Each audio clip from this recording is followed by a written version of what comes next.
الحمد للہ رب العالمین والصلاة والسلام علی رسولہ الکریم اما بعد فیقول المصنف رحمہ اللہ واشہد ان لا الہ الا اللہ وحدہ لا شریک لہ اقرارا بہ وتوحیدا کہ میں اس بات کی گواہی دیتا ہوں کہ اللہ رب العالمین ہی حقیقی معبود ہے، وہ اکیلا ہے، اس کا کوئی شریک نہیں ہے۔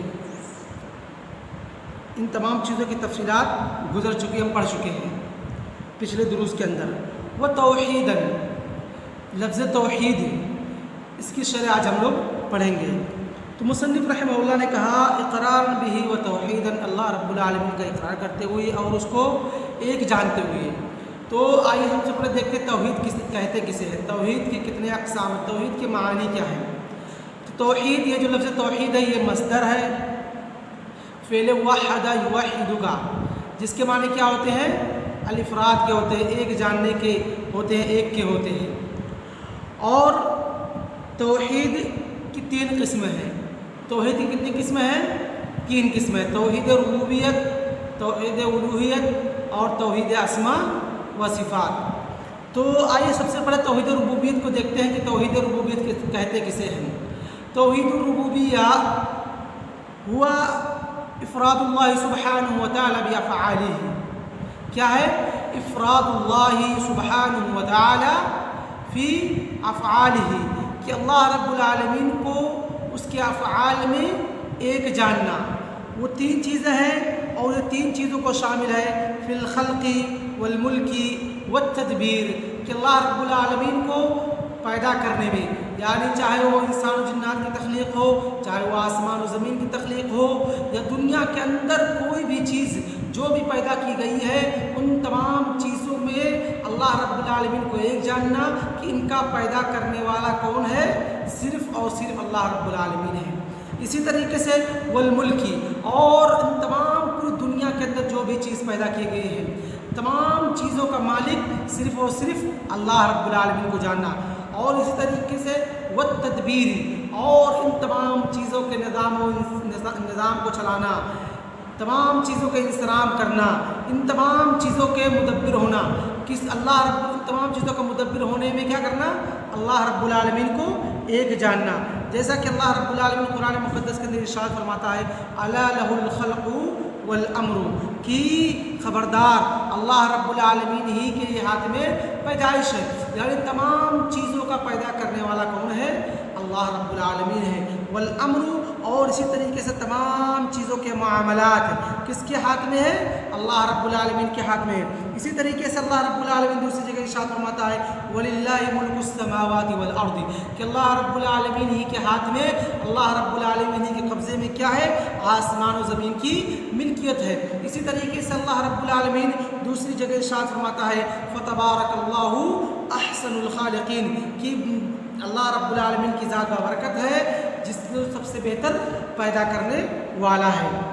تو یہ تھی توحید ربوبیت، کی تمام چیزوں کو پیدا کرنے میں اللہ رب العالمین کو اس کے افعال میں، چاہے وہ افعال خلق سے تعلق رکھتے ہوں، چاہے وہ افعال ملک سے تعلق رکھتے ہوں، چاہے وہ افعال تدبیر کرنے سے تعلق رکھتے ہیں، یعنی تمام افعال میں اللہ رب العالمین کو کیا کرنا؟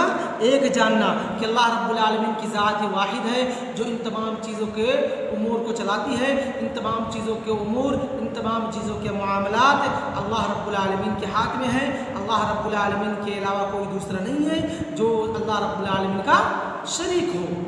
اس کے بعد منتقل ہوتے ہیں توحید الوہیت کی طرف۔ توحید الوہیت کسے کہتے ہیں؟ افراد اللہ سبحانہ وتعالی فی العبادہ، کیا ہے؟ افراد اللہ تعالی کی عبادت میں اللہ رب العالمین کو ایک جاننا، کہ اللہ رب العالمین ہی کی ذات ہے جو کہ عبادت کے مستحق ہے۔ اب اللہ رب العالمین ہی کی ذات ہے جس کے لیے ہم عبادت کرتے ہیں، اس کے علاوہ دنیا کے اندر کوئی ایسی چیز نہیں ہے، چاہے وہ کوئی بھی چیز نہیں ہے جو کہ عبادت کی مستحق ہو، یا جس کو ہم پکاریں، جس سے ہم مدد طلب کریں، یا جس کے سامنے ہم رکوع و سجود کریں، یا جس کے سامنے ہم اپنے جبی کو خم کریں۔ اگر کوئی ذات ہے یا کوئی ہے جو عبادت کے مستحق ہے، چاہے وہ ہماری نظر و نیاز ہو، چاہے وہ ہماری صلاۃ و زکوٰۃ ہو، چاہے وہ ہمارے حج ہو، چاہے وہ ہماری قربانی ہو، یا خواہ کسی بھی قسم کی کوئی بھی عبادت ہے، اگر کوئی ایک ذات ہے جو ان تمام عبادت کے مستحق ہے، جس کے لیے ہم یہ ساری عبادتیں کرتے ہیں، تو وہ کون سی ذات ہے؟ اللہ رب العالمین کی ذات ہے۔ اللہ رب العالمین کی ذات ہے جو ان تمام، جس کے لیے ہمیں تمام کی تمام عبادت کرتے ہیں۔ اور آئیے دیکھتے ہیں جو اس کے اندر کہا گیا ہے افراد اللہ سبحانہ و تعالیٰ فی العبادہ، کہ اللہ رب العالمین کو اس کی عبادت میں ایک جاننا۔ تو عبادت کہتے کسے ہیں؟ عبادت کے معنی کیا ہے؟ عبادت کہتے ہیں اسم جامع لکل ما یحبہ اللہ سبحانہ و تعالیٰ ویرضاہ من الاقوال والاعمال الظاہرہ والباطنہ، کہ اسم جامع یہ ایک ایسی چیز کا نام ہے جو کہ ان تمام چیزوں کو شامل ہے جن کو اللہ رب العالمین پسند کرتا ہے اور اللہ رب العالمین اس سے راضی ہوتا ہے، چاہے وہ اقوال میں سے ہوں، چاہے آپ وہ کہہ کر کے ادا کریں، یا اعمال میں سے ہوں، یا اس کو آپ اپنے اعضاء و جوارح سے اللہ رب العالمین کے لیے کرتے ہوں، چاہے وہ ظاہری ہوں چاہے وہ باطنی ہوں۔ یعنی مثال کے طور پہ جیسے اقوال ہے، قرآن مقدس کی تلاوت کرنا، لوگوں کو الامر بالمعروف والنہی عن المنکر کا کام انجام دینا، یہ سب کیا ہے؟ اقوال میں شامل ہے۔ اور افعال میں کیا ہے؟ نماز پڑھنا اور اسی طریقے سے حج کرنا، یہ ساری چیزیں کس میں شامل ہیں؟ افعال میں شامل ہیں۔ پھر کیا کہا؟ الظاہرہ والباطنہ، کہ چاہے وہ ظاہری ہو چاہے باطنی ہو۔ ظاہری جیسے نماز ہم پڑھتے ہیں، حج کرتے ہیں، سب کیا ہے؟ اعمال ظاہرہ ہے، لیکن باطنہ اعمال کیا ہے؟ روزہ رکھنا، یہ سب باطن سے تعلق رکھتی ہیں کہ ان ہمارے نیت کو کون جانتا ہے؟ ظاہر طور پر ہم لوگوں کے سامنے منہ تو بنا سکتے ہیں کہ ہاں ہم روزے سے ہیں، لیکن اندر سے روزے سے ہیں کہ نہیں ہیں اس کو کون جان پائے گا؟ تو یہ کیا ہے؟ اعمال باطنہ میں سے ہیں۔ تو ہر وہ چیزیں جو کہ چاہے اقوال سے تعلق رکھتی ہوں، چاہے وہ افعال سے تعلق رکھتی ہوں، چاہے وہ ظاہرہ ہو چاہے وہ باطنہ ہو، اللہ رب العالمین اس سے راضی ہے، اللہ رب العالمین کو پسند کرتا ہے، اللہ رب العالمین اس سے خوش ہوتا ہے، تو اس کو کیا کہتے ہیں؟ عبادت کہتے ہیں۔ اس کے بعد منتقل ہوتے ہیں توحید کی تیسری قسم کی طرف۔ توحید کی جو تیسری قسم ہے وہ کیا ہے؟ توحید اسماء و صفات ہے، کہ اللہ رب العالمین کے اسماء اور صفات کو ماننا۔ تو آئیے دیکھتے ہیں اسماء و صفات کی تعریف کیا ہے۔ الایمان بما ورد من اسمائه الحسنى وصفاته العليا ایمانا بلا تمثیل ولا تکییف ولا تشبیہ ولا تأویل ولا تعطیل، کہ ہر وہ اسماء یا صفات جن کا ورود قرآن مقدس کے اندر ہوا ہے یا ان کا ذکر اللہ کے رسول صلی اللہ علیہ وسلم کی احادیث کے اندر آیا ہے، ان کو ماننا بغیر مشابہت کے، یعنی یہ نہیں کہ اللہ رب العالمین کے اسماء کو بندے کے اسماء سے مشابہت بیان کرنا، کہ اللہ رب العالمین کی اسماء یہ ہے تو وہ بندے کے اسماء دونوں ایک ہی چیز پہ دلالت کرتی ہیں، یہ دونوں ایک ہی طرح کے نہیں۔ ولا تعویل، اور اسی طریقے سے اللہ رب العالمین کے اسماء و صفات کی بغیر تعویل کی ہوئی، جیسے اللہ رب العالمین کیا ہے؟ صفت ہے، صفت ید ہے۔ اللہ رب العالمین کہتا ہے تبارک الذی بیدہ الملک وہو علی کل شیء قدیر، کہ بابرکت ہے وہ ذات جس کے ہاتھ میں آسمان و زمین کی بادشاہت ہے۔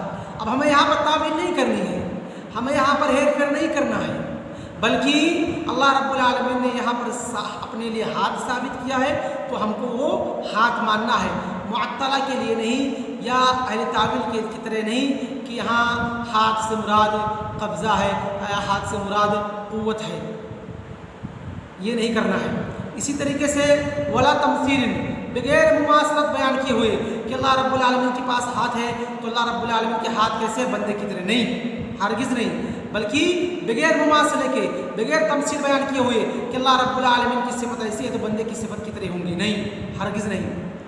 اور اسی طریقے سے کیا کہا بولا تعطیل بغیر یعنی اللہ یہ نہیں کہ معطلہ کی طرح کہ اللہ رب العالمین کے لیے ہم صفت ثابت کریں گے لیکن اس کا کوئی معنی نہیں ہے، کوئی یعنی اللہ رب العالمین کے لیے لفظ ہاتھ ثابت کریں گے لیکن وہ ہاتھ پر دلالت نہیں کرتا ہے، اس طریقے سے نہیں۔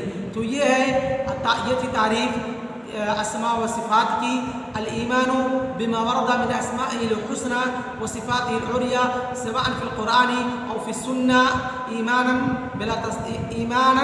بلا تمثيل ولا تعویل ولا تشبیہ ولا تکییف، اور نہ ہی اللہ رب العالمین کے اسماء و صفات کی کیفیت ہم کو بیان کرنا ہے۔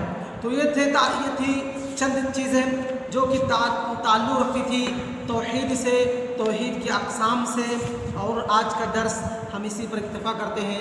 وصلی اللہ علی نبینا محمد وعلی آلہ وصحبہ اجمعین۔ السلام علیکم۔